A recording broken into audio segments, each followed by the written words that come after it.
کیونکہ ان کو فیل ہو رہا ہوتا ہے کہ ہمارا کھانا پراپرلی ہضم نہیں ہو رہا، یعنی کہ ہمیں سٹمک ایشو ہے۔ پیچھے جو ریزن ہوتا ہے وہ آپ کا لیور ہوتا ہے۔ آپ کا فیٹی لیور ہوگا تو کچھ حد تک تو جو اس کو ضرورت ہے وہ اس فیٹ کو میٹابولائز کر دے گا، اور جو ایکسٹرا فیٹ ہوگا اس کو وہ باڈی کے اندر پھینکنا شروع کر دے گا۔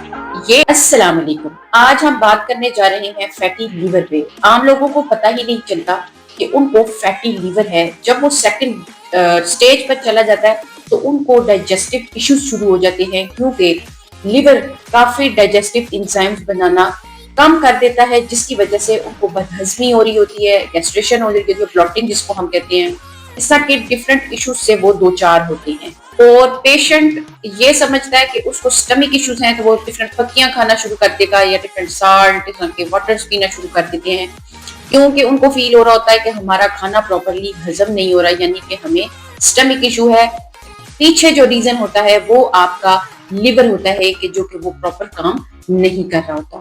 جب اس کو ٹریٹ نہیں کیا جاتا، یعنی ہمیں پتہ نہیں ہے کہ ہمیں یہ ایشو ہے، تو یہ لیور سیروسس کی طرف چلا جاتا ہے، یعنی سٹیج 3 اینڈ دین سٹیج 4 پر یہ کینسر میں تبدیل ہو جاتا ہے۔ لیور ایک بہت بڑی نعمت ہے جو اللہ تعالیٰ نے ہماری باڈی میں ایک آرگن بنایا ہے، جس کا کام ہے میٹابولائز کرنا جتنے بھی ٹاکسنز ہیں ان کو میٹابولائز کرنا، فیٹس کو میٹابولائز کرنا۔ اب جب آپ کا فیٹی لیور ہوگا تو کچھ حد تک تو جو اس کو ضرورت ہے وہ اس فیٹ کو میٹابولائز کر دے گا، اور جو ایکسٹرا فیٹ ہوگا اس کو وہ باڈی کے اندر پھینکنا شروع کر دے گا۔ یہ آپ کا جو ایبڈومینل ریجن ہے اس کے اندر جس وقت آپ کا فیٹ زیادہ بڑھنے لگ جائے گا تو یہ اختیار کر لے گا بیڈ کولیسٹرول والی کنڈیشن۔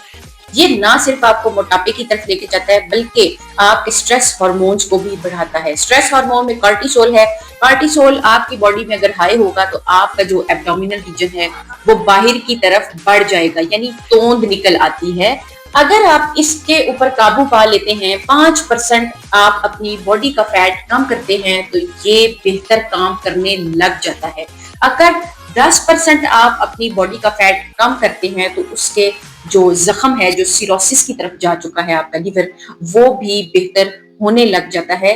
مزید اگر آپ اس فیٹ کی ریڈکشن پر کام کرتے ہیں تو وہ obviously آپ کی پوری باڈی پر ایک پازیٹیو امپیکٹ ڈالے گا۔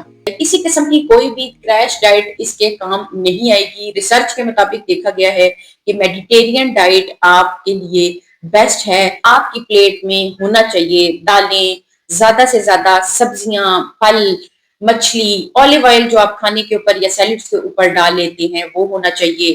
اس کے علاوہ نٹس، سیڈز کا استعمال کریں۔ شوگری ڈرنکس، فرائیڈ فوڈز، زیادہ ایڈڈ شوگر جو ہے اس کو آپ نے اپنی ڈائٹ میں سے بالکل ریسٹرکٹ کر دینا ہے۔ بہت ہی دلچسپ بات ہے کہ بلیک ٹی فیٹی لیور والے پیشنٹس کے لیے بیسٹ ہوتی ہے، تو بلیک ٹی کا استعمال ڈیلی بیسس پہ فیٹی لیور پیشنٹس کر سکتے ہیں، کیونکہ یہ آپ کے 2 ہارمونز ہیں جو کہ آپ کے لیور کو پراپر ورک کرواتے ہیں۔ ASL اینڈ ALT کو بہتر کام کرنے میں ہیلپ کرتا ہے، ان کی جو انٹینسٹی ہے ان کو بڑھاتا ہے۔ تو آپ نے بلیک ٹی کا استعمال کرنا ہے، اس میں کوئی ملک، کسی قسم کی ایڈڈ شوگر یا کوئی بھی اور فلیور ایڈ نہیں کرنا، صرف اور صرف پانی اور کافی اس میں مکس کر کے آپ پی سکتے ہیں۔ 10 سے 15 منٹ کی یا 30 منٹ کی واک اپنی ڈیلی روٹین میں ضرور رکھیے گا، اور یہ جتنی چیزیں میں نے آپ کو بتائی ہیں وہ فیٹی لیور پیشنٹس کے لیے بیسٹ ہیں۔ ڈائٹ پلان کے لیے بھی آپ ہمیں کانٹیکٹ کر سکتے ہیں، اور مزید اچھی ویڈیوز کے لیے آپ ہمیں فالو کر سکتے ہیں۔ Thank you so much.